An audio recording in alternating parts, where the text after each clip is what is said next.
All right, let's work through an example problem that involves circular motion, and in particular, the calculation of centripetal and tangential acceleration.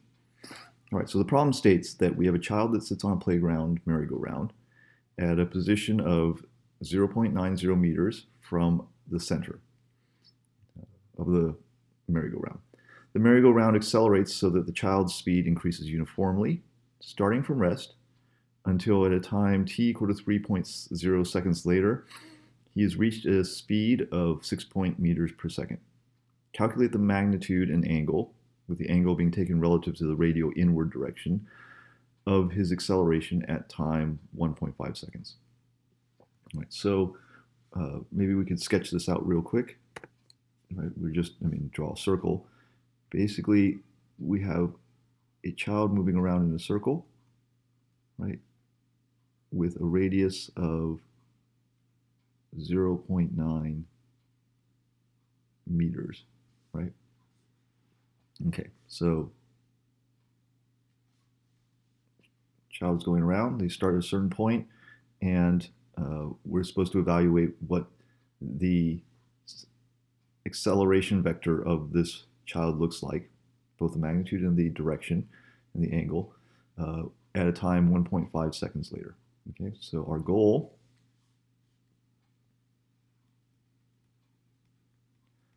is to find the acceleration vector at a time 1.5 seconds.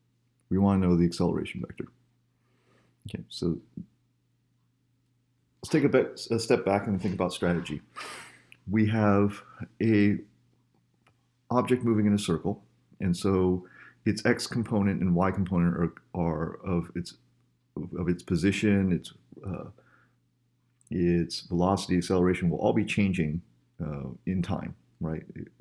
At some point it will be moving purely in x, and then purely in y, and then back to being x, and back to being y. So this static xy axis may not be the best choice. Instead, we know that we can work in a moving reference frame where we deal with the acceleration as being composed of a tangential component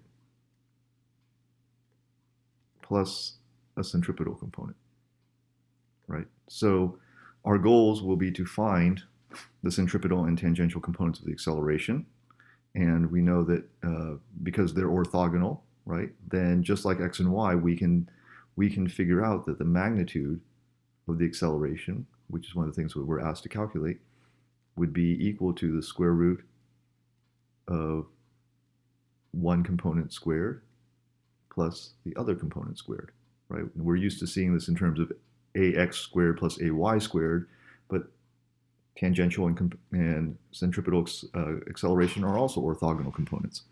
And then we're going to use the arctangent of the angle to figure out, based on these components, we'll be able to figure out the angle, right? But that'll take a little more geometry and subtlety, so we're not going to write anything down quite yet. But we have the general strategy. So it boils down now to figuring out tangential and centripetal acceleration. Okay, so let's start with maybe the simpler one, tangential acceleration, because that is just what we are used to when we talk about linear acceleration, right? When something was moving in a straight line, we just had some equations that told us that acceleration is just change in velocity over the change in time, right? This was the definition of average acceleration, but realize that since the problem stated that the speed increases uniformly, and we've been told in this class that we won't be working with accelerations that change over time, right? Then we assume that over this time period, the average acceleration is the same as the instantaneous acceleration, and so we're just going to call that A. Okay. So the tangential acceleration, which is this linear acceleration, is just dv dt, or the change in velocity over the change in time. So now we can start to look to see what kind of parameters we know. All right, so draw a line here. What do we know about this problem? Well, we'll read through the problem one more time. Sits on a playground merry-go-round at a position of 0.9 meters. So the distance from the center of the circle to the child's position is 0.9 meters. So that's a radius. And the merry-go-round accelerates so that the child speed increases uniformly starting from rest, so v initial is equal to 0, so that at a time 3 seconds later, the speed, we'll call that a final speed, sorry, I got a little extra blob there, we'll call it the final speed, is equal to 6 meters per second, right? This is in seconds. All right, so this is kind of one set of parameters here, right? The velocity of 6 meters per second is associated with this time 3 seconds. Okay. Then they say calculate the magnitude and the angle of the acceleration at a different time. T is equal to 1.50 seconds. And there's going to be a different velocity, a different final velocity associated with this time, which they don't give us. So maybe we're going to have to calculate that. Right, so this is another set. So to be able to distinguish between these two sets so we don't get confused, what I'm going to do is I'm going to put a prime on this set. Right, the one that they tell us at the end of this 3-second run, we put a 6 meters per second. I could have put a prime on either one of them. I'm just choosing this one. Okay, and it didn't have to be prime. It could be anything. Just a way to distinguish between the two. All right, so we have a delta v, right? It went from 0 to 6, and we have a delta t. We went from, assuming a time 0, at a velocity of 0, it went 3 seconds. So we can calculate a, and I'll give that a prime, is equal to delta v prime over delta t prime. And just to be explicit, that is vf prime minus vi prime. But vi prime is the same as vi. It starts from rest in all cases, over delta t prime. And that's, and I won't write so many units out. 6 minus 0 over 3 seconds, right? And this is meters per second. Let's just write that out. Seconds. So that's going to be 6 divided by 3 is 2 meters per second squared. And that is my acceleration prime.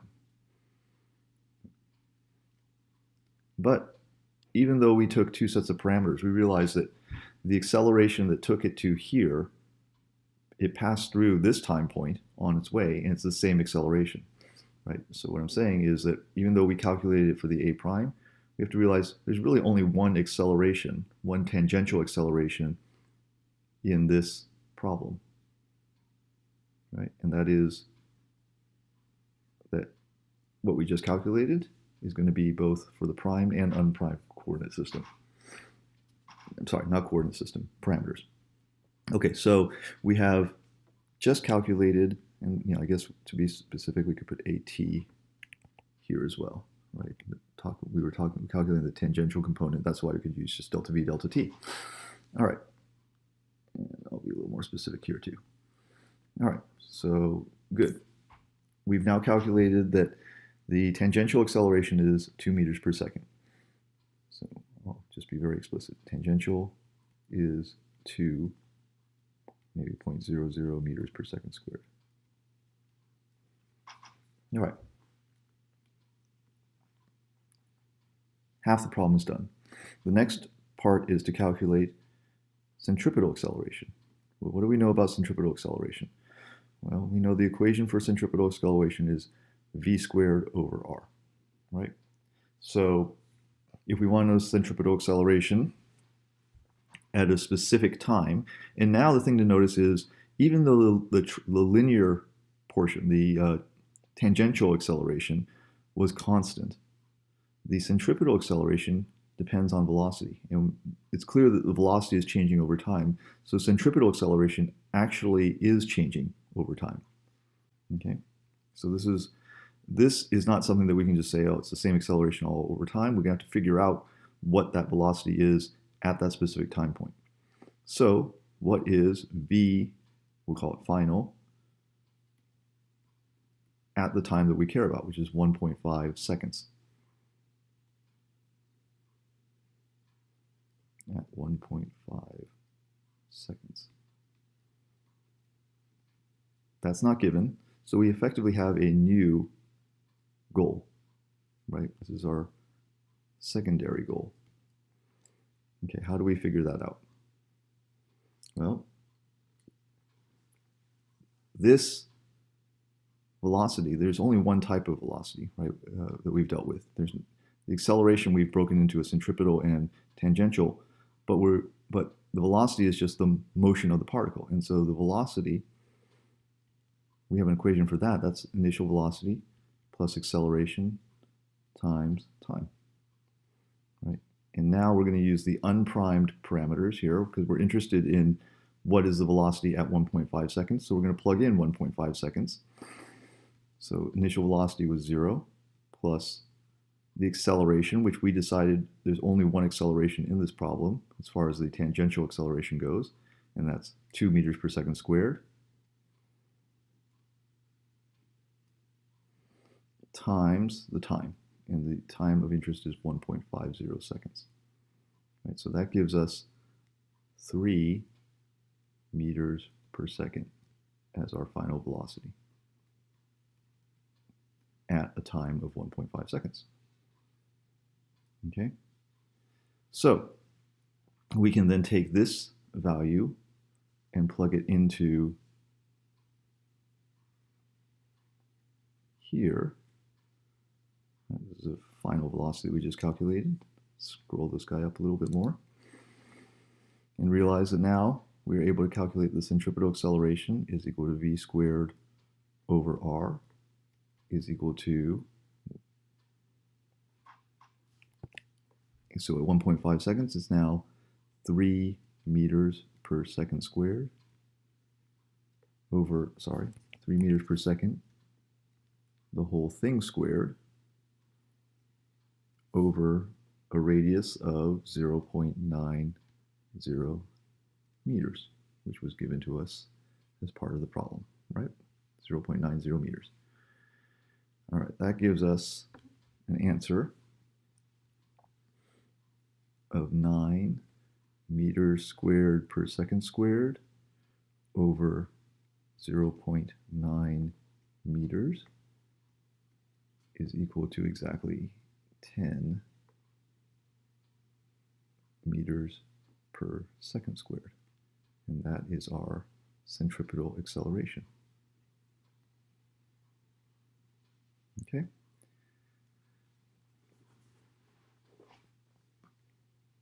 So we've now successfully calculated the centripetal acceleration at time 1.5. We've also calculated the tangential acceleration at time 1.5. And we can now put that together to figure out what our total acceleration is. Because the total acceleration is just the vector sum of the tangential and centripetal components, which are perpendicular to each other, so that forms a right triangle. Right? So then we can use Pythagorean's theorem and write that the magnitude of the acceleration, total acceleration, is going to be the square root of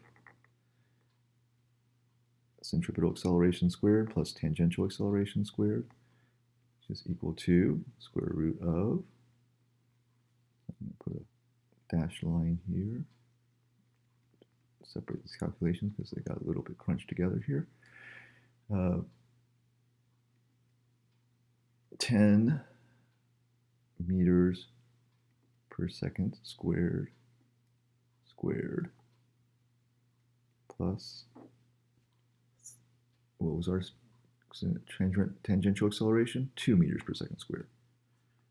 So plus 2 meters per second squared, whole thing squared,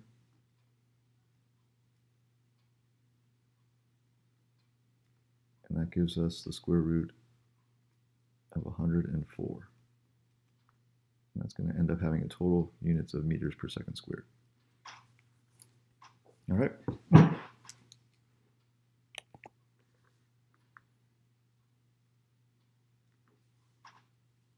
It's still not any better. Sorry. Meters per second squared. That's better. All right. So we've got the magnitude, right, of might as well plug that into a calculator, and that will give us 10.2 meters per second squared. So we've found the magnitude of the acceleration. That is half of our answer. Now we got to figure out the angle. Okay, so the angle, let's go back and do a little bit of trigonometry. So we'll draw it, we can rotate our head however we want, so that the endpoint, if the endpoint's at some weird position, we'll just rotate our head so that we have it on the left. Right, so we say that after a rotation of 1.5 seconds, they end up over here. Okay, so at this instant in time, the tangential acceleration is in this direction, and the radial direction is inward here. Right? Acceleration inward here. So that it has a tangential component that's positive and a radial component means that it's going to be somewhere in between here. Right? So let's say that its actual tangential acceleration is this big. Right? So this is tangential direction, but let's put AT over here. Let's see if I can erase this guy. There we go. Okay. And the actual length of the acceleration, the centripetal acceleration, it should be centripetal, not radial. And actually, we're going to get rid of it anyways, because we're going to move it over here and draw it so that it is the actual component is over here. This is the centripetal acceleration. Maybe I'll draw it down here. So this is the component of the centripetal acceleration. And let's zoom in a little bit here to make drawing a little bit easier. Excuse my very poor circle. All right, let's get rid of this extra thing here. All right, well, if I want to calculate the angle, so that if this is the centripetal acceleration and this is the tangential acceleration, then doing a vector sum of the two, by putting it over here, means that the actual acceleration vector points like this. Right? And this is my actual A. Right? And if I look at this angle, I need to maybe reduce my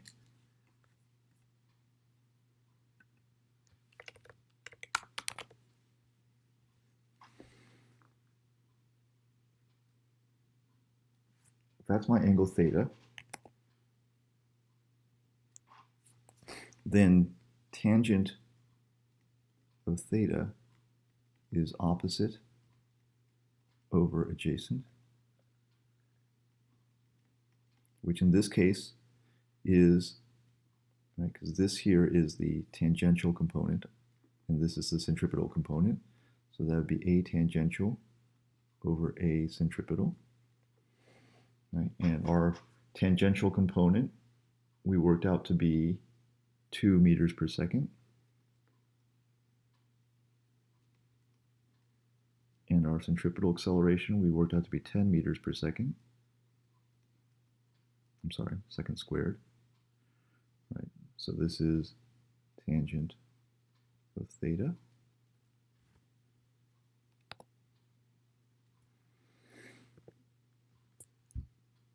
Therefore, theta is the arctangent